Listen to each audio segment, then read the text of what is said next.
Imagine walking past a park bench and seeing a veteran, tears streaming down his face, clutching an old photograph of his family. What would you do? Now picture an 8-year-old girl, a complete stranger, stepping up, offering a hug that would not only change his life, but transform an entire community. How did one small act of kindness create a ripple effect so powerful it brought a family back together and inspired a nation? Before we dive in, let us know. What time are you listening to this, and where are you? Drop a comment below. We'd love to hear from you. The chill of early November had settled over the small Midwestern town of Heartland Grove, its quiet streets lit only by the soft amber glow of old street lamps. The town seemed to hold its breath, as if reluctant to disturb the peace of the cold night. On a park bench near the edge of the town square, Walter Bennett, a man in his 70s, sat slouched, gripping a worn photograph with trembling hands. His thin frame was draped in a tattered military jacket, its faded patches a testament to a war fought long ago. Tears streaked his weathered face, glinting in the faint light. He sat still, consumed by memories that had long haunted him, his quiet sobs blending with the rustling of dried leaves skittering across the pavement. Across the street, Amara Sinclair, an 8-year-old black girl with radiant curls and a curiosity to match, walked hand in hand with her grandmother, Miss Bernice. They were returning from an evening church service, their laughter and soft conversation punctuating the silence of the town. Amara's brown eyes sparkled as she recounted her day at school, her voice bubbling with energy. But as they approached the park, her steps slowed, her gaze locked onto Walter, and her cheerful demeanor faded. "Grandma," she whispered, tugging Miss Bernice's hand, "that man looks so sad." Miss Bernice glanced toward the bench, her lips pursed as she registered the man's hunched figure. "He's likely carrying heavy burdens, child," she said softly, trying to steer Amara forward. "Come along now. It's not our place to intrude." Amara hesitated, her eyes flicking between her grandmother and Walter. The sorrow etched into his face seemed to pull at her, like an invisible thread she couldn't ignore. "But Grandma," she protested gently, "what if he needs someone to tell him it's going to be okay?" Miss Bernice sighed, her heart softening as she looked down at her granddaughter. "Amara, sometimes people's pain is too deep to fix with words. Let's not trouble him." But Amara had already let go of her grandmother's hand. She walked cautiously toward Walter, her small frame illuminated by the glow of a nearby lamppost. Walter didn't notice her approach at first, lost in the photo he held. It wasn't until Amara stood directly in front of him, her soft voice breaking the stillness, that he looked up. "Hi, sir," she said, her voice light but steady. "Are you okay?" Walter blinked, startled by the presence of the child. For a moment, he didn't respond, his mind struggling to bridge the gap between his grief and the bright, innocent face before him. Amara hesitated, but then did something unexpected. She reached out and wrapped her arms around Walter, offering him a hug. The warmth of her small gesture pierced through his sorrow like sunlight breaking through clouds. "It's okay, sir," she whispered, her words carrying a depth of compassion that belied her age. "Someone cares about you." Walter's breath hitched as the dam holding back his emotions crumbled. He placed a trembling hand on Amara's shoulder and whispered, "Thank you, little one. Thank you." Miss Bernice watched from a few steps away, her heart torn between pride in her granddaughter's courage and concern for approaching a stranger. She stepped forward, gently calling, "Amara, come back here now, sweetheart." Amara turned to her grandmother, her arms still around Walter. "But Grandma, he's sad," she said, her voice tinged with urgency. Miss Bernice softened as she approached, her eyes meeting Walter's. "We all carry pain, child," she murmured, pulling Amara gently away. She looked at Walter with a quiet nod of acknowledgement, sensing the weight he bore without needing words. "Good evening, sir." Walter met her gaze, a flicker of gratitude crossing his face. "Evening, ma'am," he said, his voice hoarse but sincere. As they walked away, Amara glanced back at Walter, her young heart filled with a mix of curiosity and determination. The image of his sorrow stayed with her, lingering like a melody unresolved. That night, as Miss Bernice tucked her into bed, Amara finally voiced the question weighing on her. "Grandma, why was he so sad? Do you think he has no one to love him?" Miss Bernice paused, smoothing Amara's blanket. "Maybe, baby. Sometimes life takes people down hard roads and they lose their way. But what you did tonight might have been the kindness he needed. Do you think he'll be okay? Amara asked, her voice barely above a whisper. Miss Bernice leaned down and kissed her forehead. I hope so, child. You have a good heart. Now, say your prayers and get some rest. As Amara closed her eyes, she whispered a small prayer for the man on the bench. The dawn broke over Heartland Grove with a soft golden hue, but for Walter Bennett, it was just another morning. He awoke in the cold confines of his battered old car, parked discreetly behind an abandoned gas station on the outskirts of town. The photograph of his family lay on the dashboard, its edges curled and faded from years of wear. Walter reached for it instinctively, tracing the faces of his late wife, Marjorie, and his estranged son, David, who had been no older than 10 in the photo. As he stared at their smiles frozen in time, a wave of regret washed over him.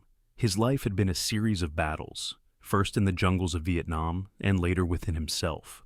The scars of war had driven him to the bottle, and the bottle had driven him away from the people he loved most. Walter had once been a proud soldier, a man who believed in duty and honor. But when he returned from Vietnam, the world he came back to felt alien. The cheers of parades faded quickly, replaced by sleepless nights haunted by memories of the battlefield. The years that followed were a blur of failed attempts to hold down a job, strained relationships, and an addiction he could never quite shake. Marjorie had tried to stand by him, but even her patience wore thin. One night, after yet another argument, she packed her bags and took David with her. Walter had watched them leave from the porch, a bottle in his hand and shame in his heart. He hadn't seen his son since that night, and Marjorie had passed away years ago. Now he was alone, a forgotten relic of a war that most people wanted to forget. Heartland Grove was a picturesque town on the surface, with its tree-lined streets, white picket fences, and bustling town square. But like many small towns, it had its shadows, unspoken divides, and neglected corners. Walter had become a ghost to the townspeople, a figure they passed by without a second glance. To them, he was just another homeless man, a blemish on their otherwise idyllic community. But Amara Sinclair, the little girl who had hugged him the night before, was different. Walter couldn't shake the memory of her innocent words. It's okay, sir. Someone cares about you. Her kindness had pierced through the fog of his despair, leaving a glimmer of hope he hadn't felt in years. Across town, Amara sat at the kitchen table, swinging her legs as she ate her cereal. Her grandmother, Miss Bernice, bustled about, tidying up after breakfast. But Amara's mind was elsewhere. Grandma, she began hesitantly, setting down her spoon. Why do you think that man was crying? Miss Bernice sighed, pausing to look at her granddaughter. Some people carry pain so heavy it spills out, baby, she said. That man, he's probably lived through more than you can imagine. Do you think he has a family? Amara pressed, her brow furrowed with concern. Miss Bernice hesitated, then sat down beside her. Maybe he did once, but sometimes life takes folks down hard roads. Not everyone finds their way back. Amara was quiet for a moment, her young mind grappling with the weight of her grandmother's words. Then she straightened her shoulders, determination flashing in her eyes. Maybe I can help him find his way back, she said firmly. Miss Bernice chuckled softly, brushing a curl from Amara's face. You've got a big heart, child, but remember, kindness is a start. It takes more than that to fix what's broken. Amara nodded solemnly, but in her heart, she resolved to do something. She couldn't explain it, but she felt a connection to the man on the bench. He wasn't just a stranger anymore. He was someone who needed a friend. Later that day, Walter wandered the streets of Heartland Grove, his military jacket doing little to shield him from the biting wind. He passed by bustling shops and cafes where people chatted and laughed, oblivious to his presence. He stopped at the park, drawn back to the bench where he had met Amara. Sitting down, he pulled out the photograph again, his hands trembling as he whispered, I'm sorry, Marjorie. I'm sorry, David. But the words felt hollow, swallowed by the empty air around him. As Walter sat lost in thought, a small voice interrupted his solitude. Hi, Mr. Walter, Amara said, appearing beside him with a shy smile. She held out a small bag. I brought you something. Walter looked up, startled to hear his name. How do you... he began, but his words faltered as he saw the bag. It's just a sandwich and an apple, Amara said quickly, setting the bag on the bench beside him. I thought you might be hungry. Walter's throat tightened. He hadn't been called by his first name in years, and the simple gesture of a meal felt like a lifeline. Thank you, he said, his voice barely above a whisper. Amara beamed, sitting down next to him. Grandma says you might have stories to tell, she said brightly. Do you? Walter chuckled softly, the corners of his mouth lifting in a faint smile. I suppose I do, he admitted. As the sun dipped lower in the sky, Walter began to share fragments of his life, his days in the war, the family he had lost, and the guilt that weighed heavy on his heart. Amara listened intently, her young face serious with empathy. For the first time in years, Walter felt seen. The next morning, Amara was up early, her excitement bubbling over as she prepared for her day. She had convinced her grandmother to let her pack an extra lunch, insisting it was for a special friend. Miss Bernice, though hesitant, relented. Deep down, she admired her granddaughter's determination, even if it made her nervous. With the bag in hand, Amara skipped toward the park, her curls bouncing in rhythm with her steps. She felt a sense of purpose, a conviction that her small actions could somehow make a difference. Walter was sitting on the same bench, his posture weary but slightly more upright than the previous night. The photograph was tucked away in his jacket this time, and his hands rested on his lap as he gazed into the distance. Good morning, Mr. Walter. Amara's cheerful voice broke the stillness, and Walter turned to see her standing there, holding out a brown paper bag. Morning, little one, he replied, his lips curving into a faint smile. What's this? It's for you, she said, thrusting the bag toward him. I made you a peanut butter and jelly sandwich, and there's an apple, too. Grandma says apples are good for you. Walter hesitated, his eyes flicking between Amara and the bag. You didn't have to do that, he murmured, his voice tinged with disbelief. I wanted to, Amara insisted, sitting down beside him. Everyone deserves to eat something nice. For a moment, Walter simply stared at the bag, his rough hands trembling as he took it. The kindness of the gesture was almost too much to bear. Thank you, he said, his voice barely audible. As Walter opened the bag, Amara leaned forward, her eyes bright with curiosity. Do you miss them? She asked suddenly. Miss who? Walter asked, though he already knew the answer. The people in your picture, she said softly. Walter froze, the question hitting him like a jolt. He nodded, his gaze dropping to the ground. Every day, he admitted. Amara tilted her head, her young mind trying to grasp the weight of his pain. Do you think they miss you too? Walter let out a bitter chuckle, shaking his head. I don't know, little one. I don't know if they'd want to. That afternoon, Amara returned home with a spring in her step. Miss Bernice, however, was waiting for her with a mixture of curiosity and worry. Amara, come here, her grandmother called from the kitchen. Tell me about your friend. Amara slid into a chair at the table, her small hands clasped in her lap. His name is Mr. Walter. He was a soldier, but he's sad because he doesn't have his family anymore. Miss Bernice folded her arms, leaning against the counter. And how do you know all this? I asked him, Amara said simply. He's really nice, Grandma. He just needs someone to care about him. Miss Bernice sighed, her heart torn. Amara, it's good to care about others, but you have to be careful. You don't know him like that. I know he's kind, Amara argued, her voice resolute. And I know he's lonely. Isn't it right to help someone when they're hurting? Miss Bernice softened, realizing there was no arguing with the child's logic.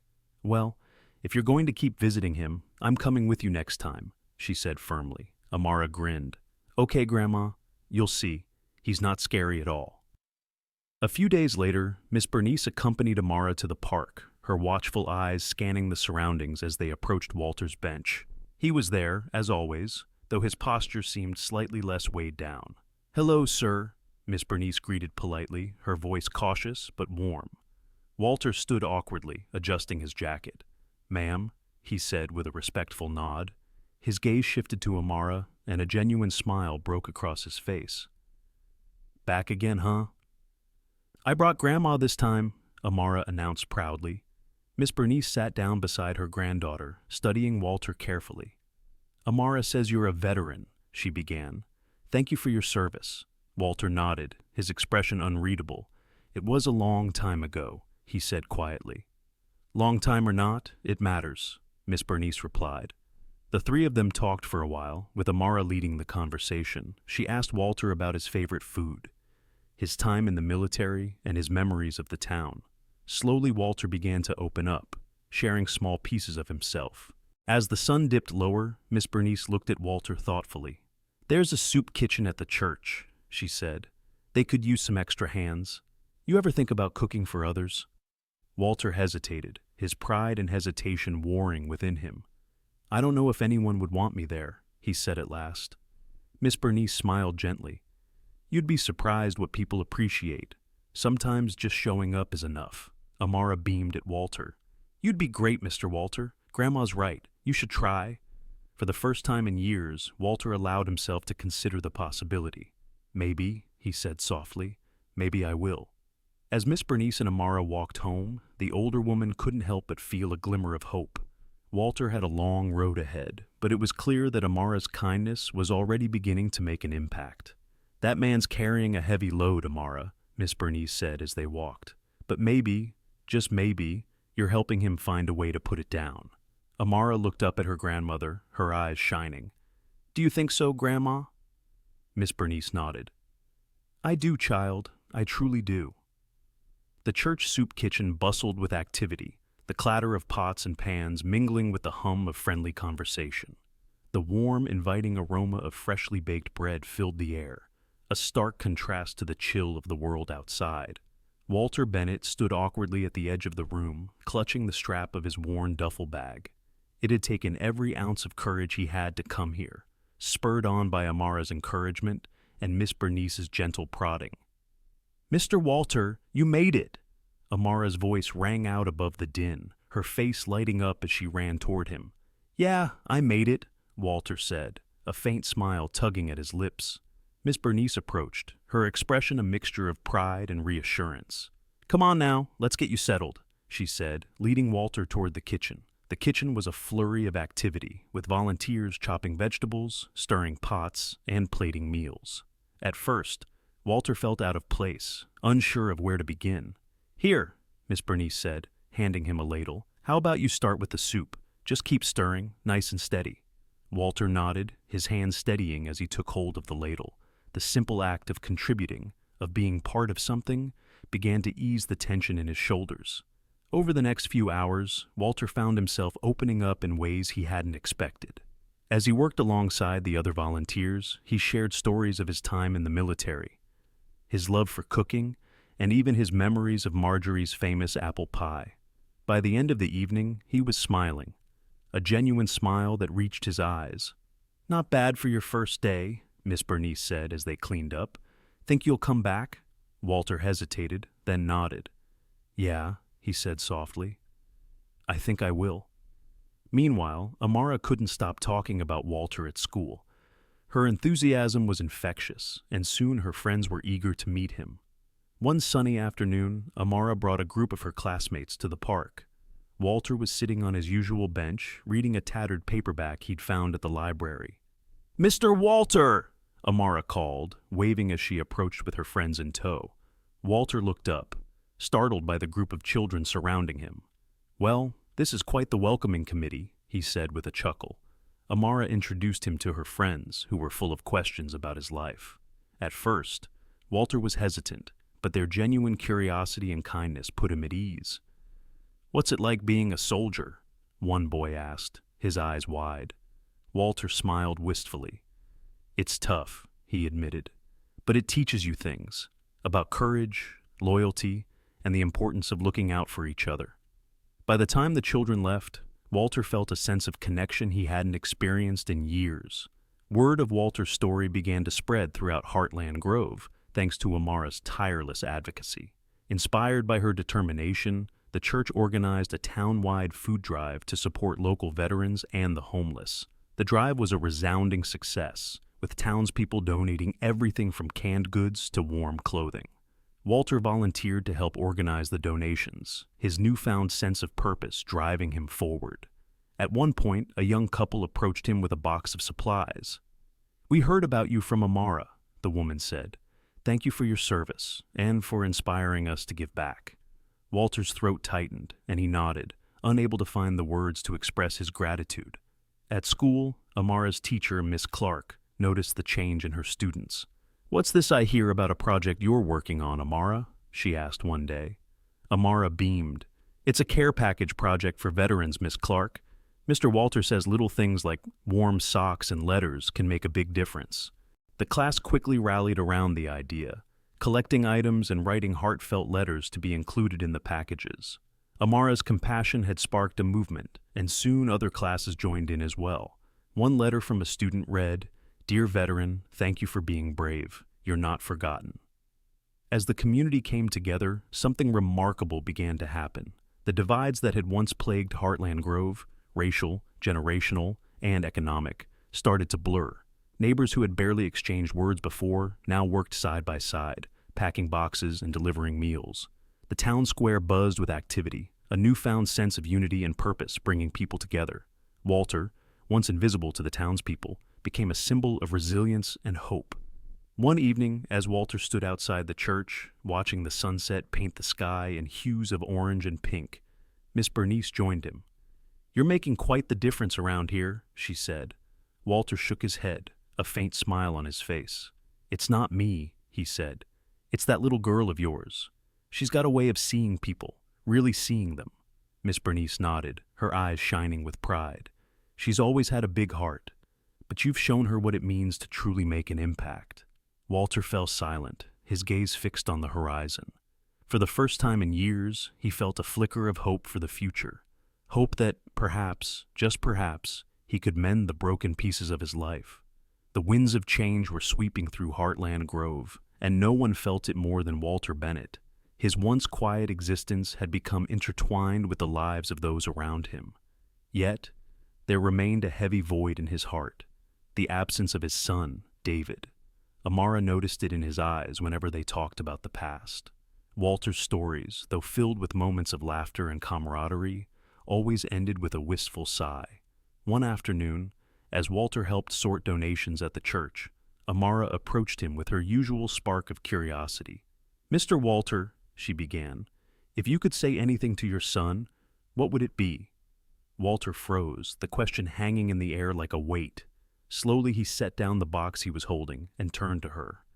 "I'd tell him—" He paused, his voice cracking. "I'd tell him I'm sorry. For everything. For not being there when he needed me." Amara's young face was solemn as she nodded. "Do you think he knows you miss him?" "I don't know, little one," Walter admitted. "It's been so long. Maybe he doesn't care anymore." Amara shook her head firmly. "That's not true. If I had a dad like you, I'd want to know you missed me." Walter's eyes glistened, but he said nothing. That night, Amara sat at the kitchen table, her chin resting in her hands. Miss Bernice watched her granddaughter, noticing the determination etched across her face. "Child, what are you thinking so hard about?" she asked, setting down a cup of tea. "I want to help Mr. Walter find his son," Amara declared. Miss Bernice raised an eyebrow. "And how do you plan to do that?" Amara's eyes lit up. "I'm going to make a video."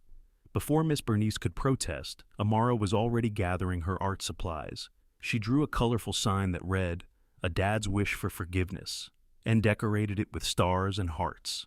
The next day, with her grandmother's help, Amara recorded the video at the park. Walter sat beside her, his hands clasped tightly as he stared into the camera. "Hi, Mr. David," Amara began, her voice steady. "My name is Amara, and this is your dad. He's been through a lot, but he talks about you all the time. He misses you so much and hopes you can forgive him." She turned to Walter, nodding encouragingly. Walter took a deep breath, his voice trembling as he spoke. "David," he said, "I've made a lot of mistakes in my life, and I've let you down more times than I can count. But I love you, son. I've always loved you.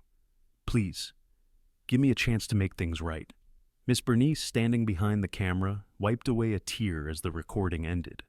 Amara wasted no time uploading the video to her grandmother's social media account, captioning it, "A Dad's Wish for Forgiveness. Help reunite this family."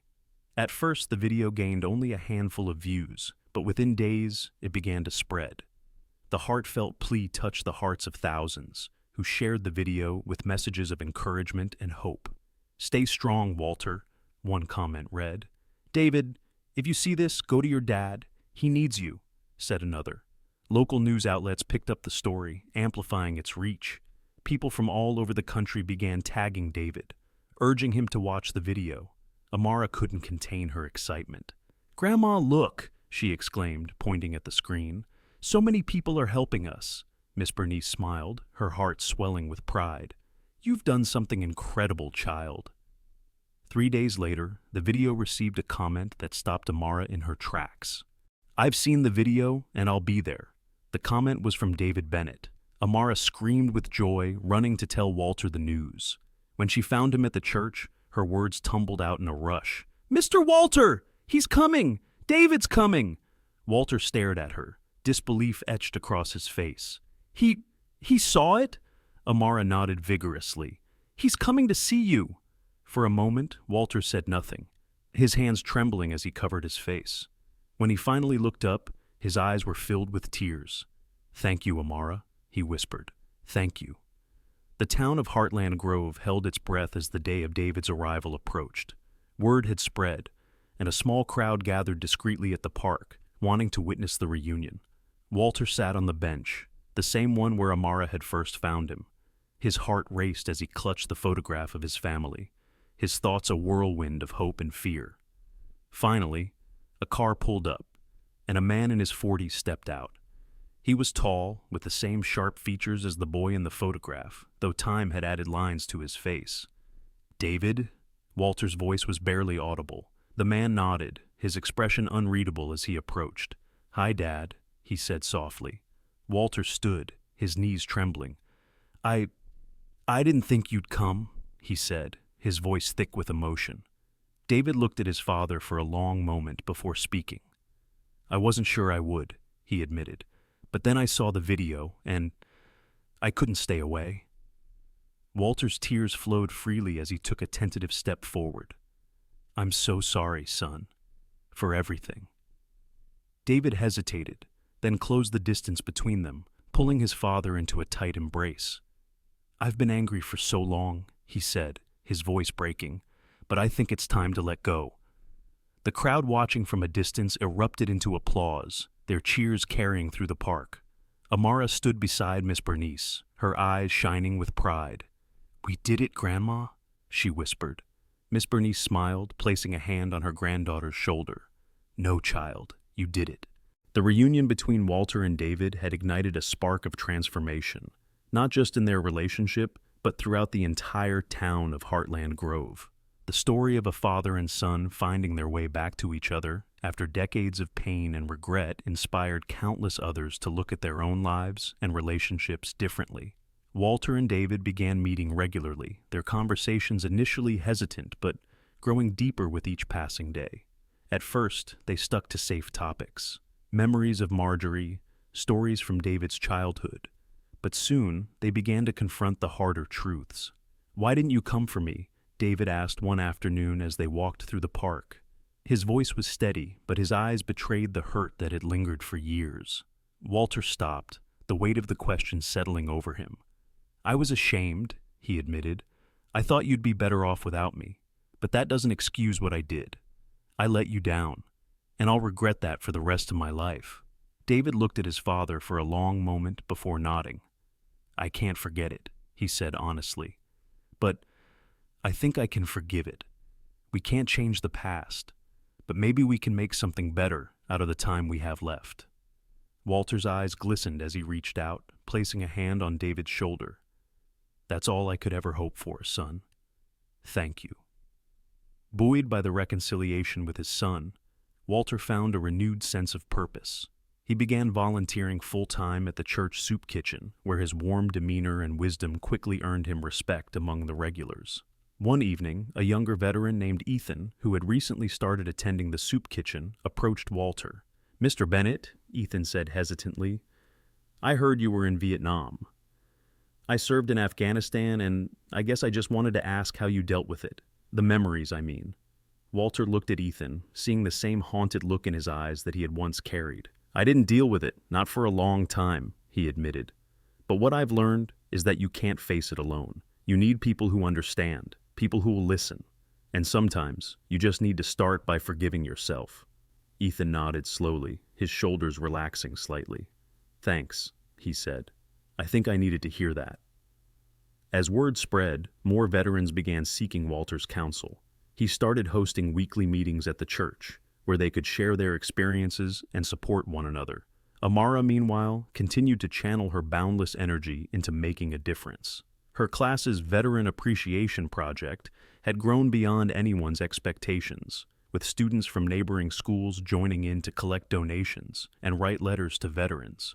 During a school assembly, Amara stood proudly on stage, clutching a stack of letters written by her classmates. "Sometimes," she said, her voice clear and confident, "all it takes is a small act of kindness to remind someone that they're not alone." That's what we're doing with these letters. We're telling our veterans, we see you, we thank you, and we care about you. Her words were met with thunderous applause, and Amara's teacher, Miss Clark, couldn't hide her tears of pride.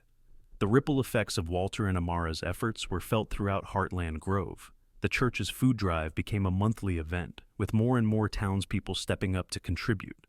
The local diner introduced a Pay It Forward program, where customers could buy meals for those in need.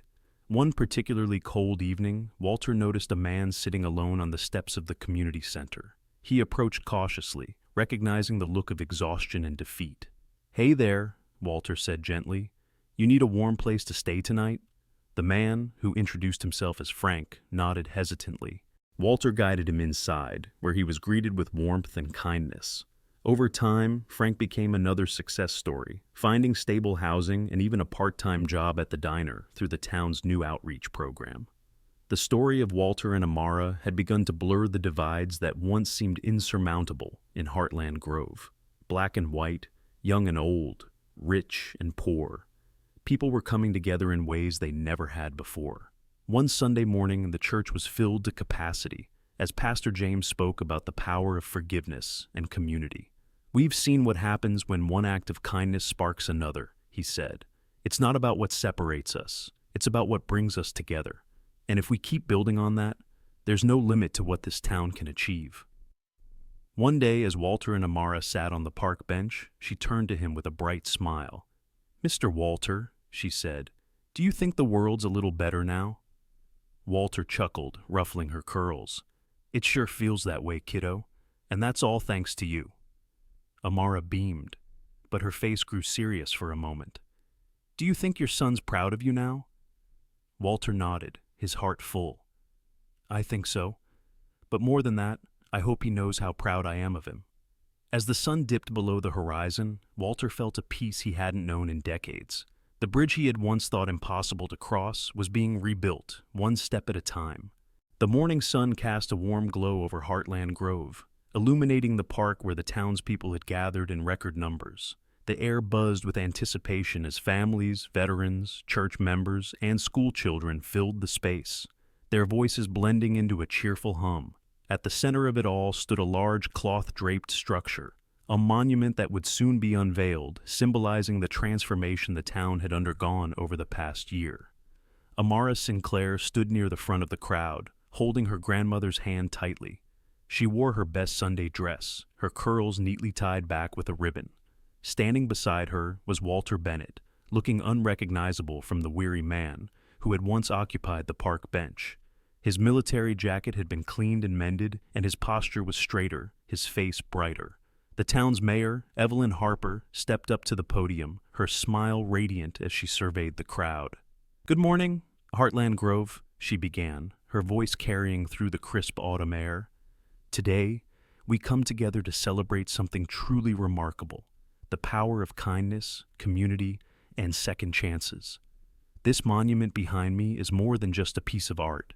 It's a testament to what we can achieve when we look past our differences and open our hearts to one another." The crowd erupted in applause, and Amara couldn't help but beam with pride. Mayor Harper continued, "This all began with two extraordinary people. One, a little girl with a heart big enough to see beyond the surface. The other, a man who taught us that it's never too late to find redemption. Together, they've shown us that even the smallest acts of kindness can create ripples that change the world." She gestured toward Walter and Amara, inviting them to join her on the stage. Amara and Walter climbed the steps, their hands trembling slightly as the weight of the moment settled over them. "Are you ready, kiddo?" Walter whispered, glancing down at Amara. She nodded, her smile widening. "Let's do it, Mr. Walter." Together they pulled the cord, and the cloth fell away to reveal a stunning bronze statue. The sculpture depicted a young girl hugging an older man, their expressions filled with warmth and hope. The detail was breathtaking. The folds of the man's jacket, the curls in the girl's hair, and the quiet strength in their embrace. At the base of the statue, a plaque read, "A single act of kindness can change the world," dedicated to Walter Bennett and Amara Sinclair, who reminded us all of the power of compassion. The crowd erupted into cheers and applause, the sound echoing through the park. Amara glanced up at Walter, her eyes shining. "It's perfect," she said. Walter's voice was thick with emotion. "It really is." As the applause quieted, Walter stepped forward to address the crowd. "For a long time," he began, his voice steady but filled with emotion, "I felt invisible. I thought my mistakes had erased my worth, that I had nothing left to offer this world." He paused, looking down at Amara. "But then this little girl saw me. She didn't see a homeless man or a broken veteran. She just saw someone who needed a little kindness. And that simple act of compassion gave me back my life." Walter turned to face the crowd, his voice growing stronger. "Amara taught me that it's never too late to make things right, to reconnect, to forgive, not just others, but yourself. And I hope that when you look at this monument, you'll remember that every act of kindness, no matter how small, has the power to change lives. Thank you for giving me the chance to find my way again." The crowd rose to their feet, the applause thunderous as Walter stepped back, wiping a tear from his eye. As the crowd dispersed, people lingered around the statue, taking photos and reading the plaque. Families exchanged hugs, veterans shook hands, and children played nearby, their laughter ringing through the park. Walter and Amara sat on the original park bench, now refurbished, and placed near the statue as a permanent fixture. "You did it, Mr. Walter," Amara said, swinging her legs as she looked up at him. Walter chuckled. "No, kiddo, we did it." Amara's expression turned thoughtful. "Do you think things will stay this way? People being kind and helping each other?" Walter placed a hand on her shoulder. "I think we've started something good here, Amara. And if we keep at it, if we all do our part, I think this town can be a place where kindness always comes first." Amara nodded, her resolve strengthening. "Then I promise to keep spreading kindness, no matter what." As they sat together, watching the community thrive around them, it was clear that this was not the end of their story. It was the beginning of a legacy, a reminder that even the smallest acts of kindness can ripple outward, touching lives in ways we may never fully understand. A year had passed since the unveiling of the monument, and Heartland Grove had become a town transformed. The once quiet, divided community now thrived with a shared purpose, united by the message etched on the statue: "A single act of kindness can change the world." Amara Sinclair, now 9 years old, was busier than ever. Her natural leadership and boundless energy had made her the face of numerous community initiatives. She had just returned home from school, clutching a folder of ideas for a new project, when Miss Bernice called her into the kitchen. "Amara," her grandmother said, setting down a steaming pot of stew, "you've got mail." Amara tilted her head in surprise. "Mail? For me?" Miss Bernice handed her an envelope with an unfamiliar return address. Amara tore it open eagerly, her eyes widening as she read. "It's from Washington, D.C., she exclaimed, her voice rising with excitement. "They want me to come speak at a big event about kindness and community programs." Miss Bernice's face broke into a proud smile. "Well, child, you've certainly earned it." The event, hosted by a coalition of nonprofits and government agencies, was designed to showcase grassroots efforts to combat homelessness and support veterans. Walter and Amara were invited as keynote speakers, their story having inspired countless communities across the country. On the day of the event, Amara stood backstage, her hands clutching a small card with her speech notes. Walter stood beside her, his presence steady and reassuring. "Are you nervous, kiddo?" he asked. "A little," Amara admitted. "What if I mess up? Walter knelt down to her level, his voice calm and steady. You won't mess up. Just speak from your heart, like you always do. That's what people want to hear. Amara took a deep breath and nodded. When it was her turn to take the stage, she stepped forward, her small frame illuminated by the bright lights. The audience, a mix of politicians, community leaders, and activists, watched her expectantly. Hi, Amara began, her voice clear and steady despite her nerves. My name is Amara Sinclair, and I'm here to talk about kindness. She paused, glancing at Walter in the front row for reassurance. Kindness isn't just about being nice, she continued. It's about seeing people, really seeing them, and showing them that they matter. That's what I learned from my friend, Mr. Walter. He taught me that even when someone feels invisible, one small act can make them feel seen again. Her words were met with a wave of applause, and she smiled, her confidence growing. Walter followed Amara on stage, his presence commanding yet humble. For years, I believe my mistakes had defined me, he began, but a little girl reminded me that it's never too late to start over. Now, I get to spend my days helping others, sharing my story, and reminding people that they're not alone. Oh, he paused, his gaze sweeping the audience.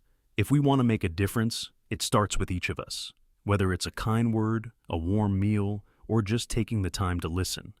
These small acts add up, and together, they can create something extraordinary. The audience rose to their feet, the applause thunderous as Walter stepped back, his heart full. When Amara and Walter returned to Heartland Grove, they were greeted by a community eager to build on their success. Inspired by the national attention, the town launched several new initiatives, including a scholarship program for children of veterans and expanded mental health services at the community center. One afternoon, as Amara worked on care packages at the church, she noticed a young girl watching from the doorway. The girl looked nervous, clutching a threadbare coat around her small frame. Hi, Amara said, stepping forward. I'm Amara. Do you want to help? The girl nodded shyly. I'm Mia, she said. Amara handed her a stack of socks to sort, chatting as they worked. It didn't take long for Mia to relax, her smile growing as she felt the warmth of being included. Later, Miss Bernice watched the two girls from across the room, her heart swelling with pride. She's following in your footsteps, Walter, she said softly. Walter, who had been overseeing the volunteers, chuckled. No, she's carving her own path, and I can't wait to see where it leads. The lessons of Heartland Grove continued to spread far beyond the town's borders. The story of Walter and Amara became a symbol of hope, inspiring other communities to adopt similar programs. Schools implemented kindness curriculums, teaching children the value of empathy and service. Churches and nonprofits collaborated to create more comprehensive support systems for the homeless and veterans. In the center of it all stood Walter and Amara, living proof that compassion could bridge any divide. One evening, as the sun set over the town, Amara and Walter returned to the park where it had all begun. They sat on the bench near the statue, watching as families strolled by and children played on the grass. Do you ever think about how it all started? Amara asked, her voice soft. Walter nodded, a smile playing at the corners of his lips. Every day, he said. A little girl saw an old man crying on a bench and decided to do something about it. That's where it all began. Amara leaned against him, her heart full. I'm glad I hugged you that day. Walter chuckled, his voice tinged with emotion. So am I, kiddo. So am I. As the stars began to appear in the night sky, Amara and Walter sat in comfortable silence, each lost in their thoughts. They knew their work wasn't finished. There were still people to help, stories to share, and lives to change. But, for now, they allowed themselves to simply be, content in the knowledge that their small acts of kindness had sparked a legacy that would endure for generations to come. Thank you for joining me for this story. I invite you to share your thoughts in the comments below. If you enjoyed the video, please consider subscribing to the channel to stay updated on the heartfelt stories I'm passionate about sharing. Your support means the world to me and motivates me to keep creating. I'm truly grateful to have you on this journey with me.